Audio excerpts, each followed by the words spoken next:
Memorial Day weekend, Memorial Day Monday, everyone. I hope you're having a great, here in the United States anyway, we've got a 3 day weekend, but most of us have had about a 14-month week, weekend. So I don't know how celebratory everybody is going to be. Anyway, we're reading from my article in a 2004 edition of Fate magazine, which I was honored to write a series of articles. This one is The Terrors of the Threshold, Astral Projection, and the Egyptian Book of the Dead. We read part one yesterday, and we're picking up there. I'm going to just back up two very short paragraphs to get us some momentum here. So this is from yesterday, how we ended. Nocturnal horrors, like the ones we just talked about, make us profoundly thankful that most dreams are forgotten just moments after we wake. These are nightmares also out-of-body experiences? The answer is yes, at least sometimes. As terrifying as the thought may be, it is possible that the way we conduct ourselves in dreams and nightmares might affect the conditions of your survival after death. But before we discuss that, let's talk just a moment about the difference between common dreams and out-of-body experiences. And this is where we pick up. Stepping out of a dream. Ordinary dreams are characterized by seemingly random chain reactions of thoughts that take on visible form. The chain reaction continues throughout the night as your brain chugs away down avenues it determines it must travel while your body rests. OBEs most often begin as dreams, but they develop into something else altogether. Just as the dream consciousness is a subtler, higher frequency than waking consciousness, so too are there many higher frequencies of consciousness above the dream level, levels to which you can transfer your point of view and your center of being as easily and naturally as you shifted the waking you to the dreaming you. Now I'm going to digress for a moment. When I tossed out the generalization here that the dream consciousness is a subtler, higher frequency of consciousness, we could just as easily argue that it's a lower level of consciousness and that our waking consciousness is the higher level. Actually, they can both be simultaneously true when we're dealing with consciousness. The relativity of what is higher and what is lower gets really muddied. But for the sake of this conversation, we're treating the dream consciousness, the consciousness that seemingly doesn't require the same physical meat machinery that our waking consciousness does. We're referring to it as a higher frequency of consciousness, and that there's even higher levels above that which you can transfer your center of consciousness or your center of being or your self-identity to. So the idea being, as you're falling asleep, you transfer your consciousness from your meat body consciousness laying in bed to a higher frequency of consciousness that's more subtle and vaporous. But they're also even more subtle and more vaporous levels of consciousness. You can also transfer yourself to, or your center of consciousness. I'm sure that just confused you even more. Sorry. Okay. It is when you're centered in these higher levels that you, for all intents and purposes, leave your body. Frequently, this happens without any conscious effort. We merely pop out accidentally from within the storyline of a dream. Just like at the movies, we have tricked ourselves into snapping out of the restricted daytime mindset and have allowed ourselves to be drawn into a story told by symbolic images and actions. The key to the mastery of these experiences is the ability to become conscious of the fact that you are dreaming, and being able to do so without physically waking up. This ability is called lucid dreaming. And once you've mastered this skill, bedtime will never be the same again. Indeed, if we are to take our cue from the wonderful document, the Egyptian Book of the Dead, lucid dreaming may actually be the key to surviving the death experience.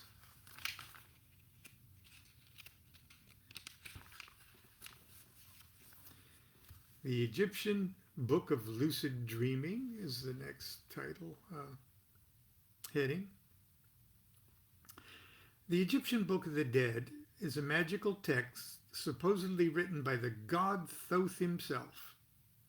It is designed to give the newly deceased man or woman a fighting chance of hanging on to his or her individual center of consciousness by projecting it step by step through each phase of the death experience to arrive intact at a higher level of existence.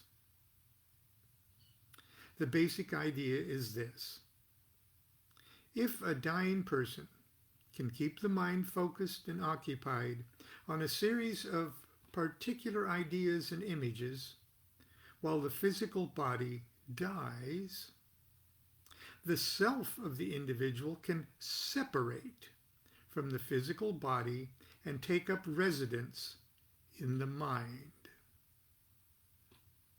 Now, we all know, and even modern science is attempting to explain why it is so, that the mind is much bigger than the meat brain.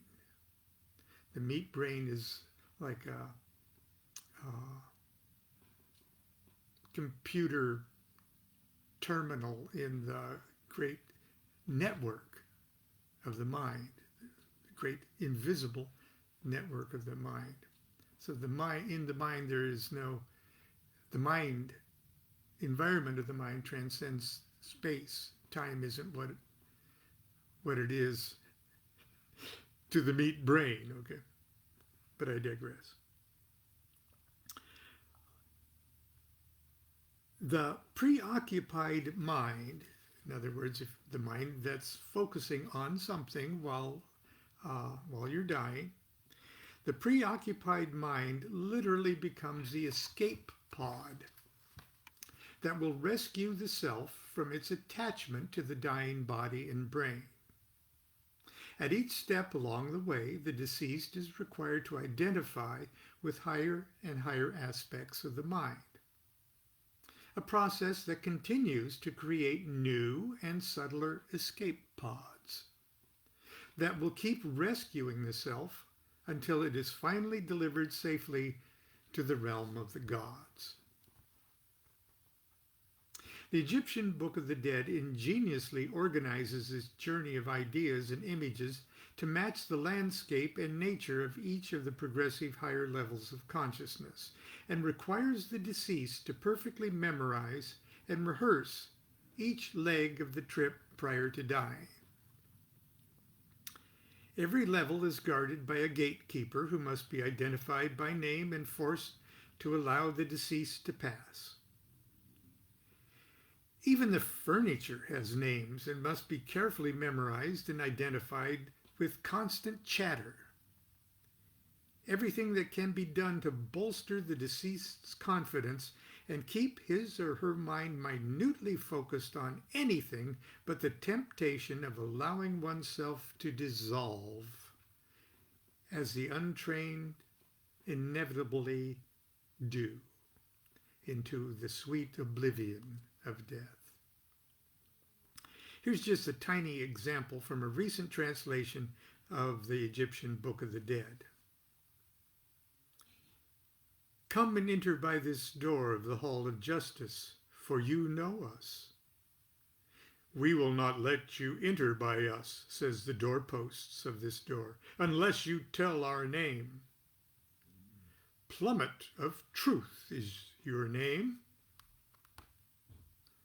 I will not let you enter by me, says the right-hand leaf of the door, unless you tell me my name. Scale Pan, which weighs truth, is your name. I will not let you enter by me, says the left-hand leaf of this door, unless you tell me my name. Scale Pan of Wine is your name.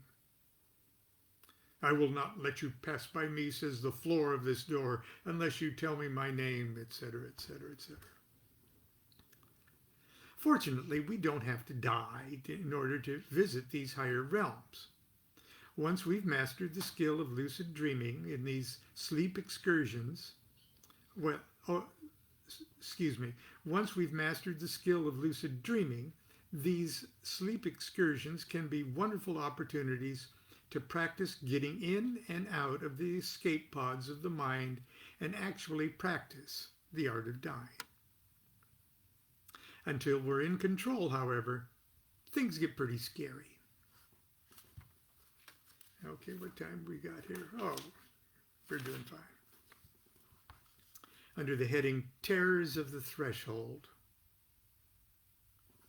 If astral projection is so easy and natural, why aren't all of us popping out every night visiting dead loved ones, flying to the moon, and having wild astral parties with celebrity lookalikes? What is holding us back? Is something stopping us at the threshold? Yes, the terrors of the threshold. They stand in the way, monsters upon which we project our most terrifying and personal fears, hideous things that haunt the entrance to the lighter, more pleasant levels. When we encounter them in dreams, we turn and flee, our memories of the fearful encounter mercifully erased from our waking memory. Each of us has our own personal set of such devils. They're a fact of astral life. They exist for our own good to force us to overcome our worst fears. Fear is something altogether too dangerous and heavy to take place in the heavens. Sometimes these fears take form and sometimes they don't. Have you ever dreamed you were naked out in public and were so self-conscious that you ran from one hiding place to another to avoid being seen? That fear, in a way, is a terror of the threshold experience. But there are other terrors that take form, usually early in the OBE experience, as monsters that literally scare the living daylights out of you. Now, my experience with the zombies on the basement steps in the first reading in this series, 2 days ago we read about this. My experience with the zombies on the basement stairs is a classic example. Let's revisit what I saw those many years ago. First of all, there was the image of the stairs. This was the not-so-subtle symbol of rising levels of astral environment, the basement being rock bottom and the top of the stairs representing the first plateau. When you see stairs in a dream, you're seeing an invitation to a higher level. The stairs were filled with corpse-like figures that seem oblivious to their surroundings. Yet they reached out to me as if to tear my flesh or seize my energy. In fact, it was only my own blind fear that transformed them into zombies and animated them with imagined malice. Well, the villainous motives of these zombies was in my own imagination. Their creepy bodies were actual objects that inhabit the very lowest level of the astral plane. Frightening to look at, but as harmless as the corpses buried in a cemetery. As a matter of fact, that's almost exactly what they are. Astral corpses in an astral graveyard. Okay, imagine if we lived our day-to-day lives packed in the earth 50 feet under the ground, and we wanted to visit the surface. As we worked our way up, we would start encountering bugs and worms and getting ourselves entangled in the roots of trees. Then, just as we were about to free our bodies from the confines of dirt and rock, just about 6 feet from the surface, we would poke our heads into the nightmarish layer filled with the rotting remains of all the living things that once pranced around on the surface. The astral plane presents the same phenomenon.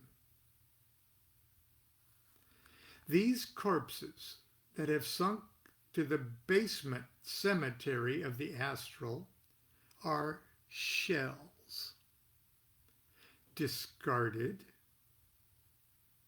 dead astral bodies or dead escape pods of mind stuff. Having served their purpose, they have been discarded. Like sediment in the ocean, they settle down to the very lowest level of the astral plane, a level that is so low it's almost touching the material plane. It's the last place you want to hang out, but it's the first place you go when you start to rise out of your body. But these zombies reached for me and clawed at me as if they were alive. If they're only shells, where did this life come from? Why did it seem like they wanted something from me? It was nothing personal. Just as physical corpses in a material graveyard still possess primitive elements of life, fingernails and hair continue to grow, flesh teems with bacterial decay, so too do astral corpses have just enough energy left in them to give the semblance of form and animation. Also, because nature abhors a vacuum, even on the astral plane, as you pass through these empty shells, they naturally tend to attach themselves to your living consciousness center and begin through a process of mindless osmosis to suck the life from you. They are quite literally astral vampires. The danger here is very real, but it's also very easy to avoid. Just keep moving. And finally, under the heading, where do I start? There are plenty of books about astral projection and OBEs, but all of them will make far more sense to you after you've had a few personal experiences. The first step is to get control of your dreams. Once you're good at that, the next steps will be obvious. Stanford University's famous lucid dreaming researcher Stephen LaBerge, PhD, recommends a little exercise that I've found extremely effective. Each time you pass a doorway, in your waking consciousness, every time you pass a doorway, stop for a moment and touch the door frame. And quietly ask yourself, am I dreaming? every time you do this, you'll notice that a change occurs in your consciousness. Your eyes focus a bit differently. You actually take mental inventory. Am I dreaming? Then you calmly answer, no, and then go along your way. Do that every time you pass through a door, all day long. Do this exercise as much as you can during the day, and I can almost guarantee that within a week you will find yourself in a dream asking, am I dreaming? And after a moment or two of uncertainty, you'll answer most excitedly, yes, I am. Congratulations, you are now free to move about. Excuse me, I'll say that again. Congratulations, you are now free to move at will about the astral plane. I wonder why that was so hard for me to say. Congratulations, you are now free to move at will about the astral plane. Bon voyage. Okay, and that's the end of that little article. I hope you've enjoyed that. I think I have another Fate magazine article to share with you, and then we'll talk next, or at least discuss the possibility of me picking up the novel, my novel, Aleister Crowley, Revolt of the Magicians. It's not good history, but it's good fun. Anyway, who knows? Now, off house hunting again. Wish us luck. Continue to be good to yourself and be good to each other. Have a great week. Enjoy the last day of your 3-day weekend, and I'll see you tomorrow. Do what thou wilt shall be the whole of the law. Love is the law. Love under will.